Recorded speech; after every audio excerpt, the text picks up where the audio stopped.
Doctor साहब, गुर्दों की बीमारी में पोटेशियम और फॉस्फेट को कंट्रोल करना क्यों ज़रूरी है? गुर्दे की बीमारी में पोटेशियम और फॉस्फेट का कंट्रोल करना इसलिए है कि ये दोनों जो केमिकल है ये 99.9% गुर्दे से ही फ़िल्टर होते हैं। जब अगर गुर्दे से फ़िल्टर हो गए तो अगर गुर्दा सही तरह काम नहीं कर रहा तो इसकी एक्युमुलेशन शुरू हो जाएगी जिस्म में।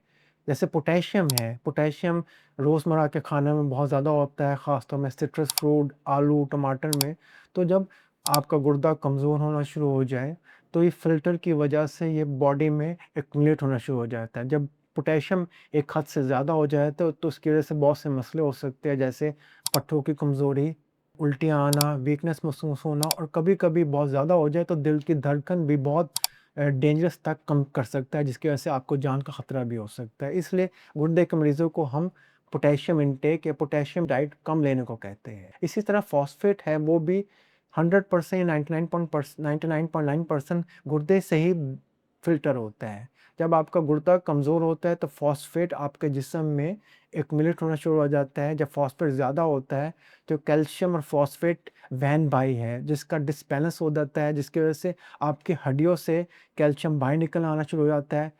फ़ॉस्फेट आपकी शरानों में जमा हो जाता है, आपके जिस्म में जमा हो जाता है, जिसकी वजह से आपकी शरानें कमज़ोर हो सकती है, आपकी हड्डियाँ कमज़ोर हो सकती है और आपको बहुत किस्म के मसाइल हो सकते हैं।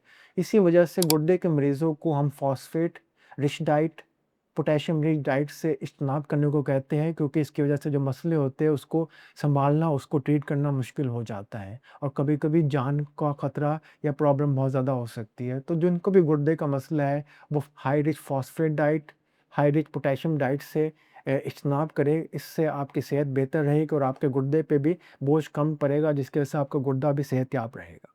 मेरा नाम डॉक्टर अहमद यास है, मैं कंसल्टेंट नेफ्रोलॉजिस्ट जिन्ना मेडिकल कॉम्प्लेक्स से मुंसलिक हूँ। अपॉइंटमेंट के लिए नीचे दिए हुए नंबर से राब्ता कर सकते हैं। शुक्रिया।